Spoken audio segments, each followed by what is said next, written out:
పప్పు పులుసు ఎప్పుడైనా తిన్నారా? ఎంత బాగుంటుందో. దీని వేడి వేడి అన్నంలో తింటే వారెవ్వా అనాల్సిందేనండి. అంత టేస్టీగా ఉంటుంది. ఇంకా లేట్ చేయకుండా ఇది ఎలా చేయాలో చాలా సింపుల్, అందరికీ తెలిసిందే అనుకోండి. ఇంకా లేట్ చేయకుండా ఎలా చేయాలో చూసేద్దాం. ముందైతే మీరు వీడియోని లైక్ చేసి చూడడం స్టార్ట్ చేయండి ప్లీజ్ అండి. ముందుగా దీనికోసం కొంచెం చింతపండు తీసుకొని ఒక గిన్నెలో వేసుకొని కొంచెం వాటర్ వేసుకొని నానబెట్టుకోవాలి. అలా వాటర్ వేసాక దాన్ని పక్కన తీసి పెట్టుకోండి. తర్వాత స్టవ్ పైన ఒక ప్యాన్ పెట్టుకొని దాంట్లో కొంచెం ఒక పావు కప్పు దాకా పెసరపప్పు వేసుకొని గోల్డెన్ కలర్ వచ్చినంత వరకు లేదా గమగమ వాసన వచ్చినంత వరకు కూడా దాన్ని ఫ్రై చేసుకోవాలి. ఇలా ఫ్రై చేసుకున్న తర్వాత దాన్ని ఒక గిన్నెలోకి తీసుకొని వాటర్ వేసుకొని చక్కగా క్లీన్ చేసుకోవాలి. ఎందుకంటే ముందుగా మనం క్లీన్ చేయకుండానే దాన్ని మనం ఫ్రై చేసుకున్నాం కాబట్టి. తర్వాత దాన్ని కుక్కర్లో వేసుకొని దాంట్లోకి తరిగిన ఉల్లిపాయ ముక్కల్ని అలాగే టమాటా ముక్కల్ని వేసుకోవాలి.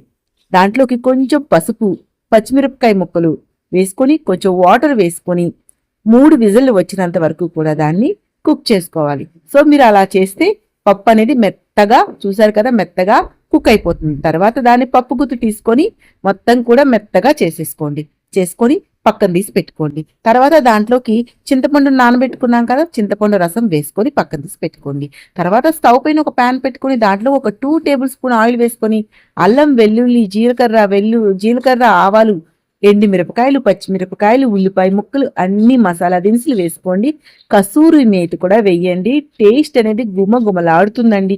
తర్వాత దాంట్లోకి కొంచెం రసం పౌడర్ కానీ సాంబార్ పౌడర్ కానీ మీరు తాలింపులోనే వేసుకొని పక్కన తీసి పెట్టుకోండి.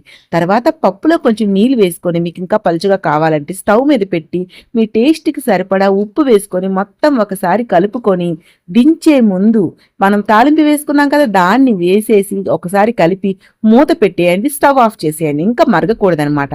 అంతేనండి, ఎంతో గుమగుమలాడే టేస్టీ పప్పు పులుసు అయితే రెడీ అయిపోతుంది.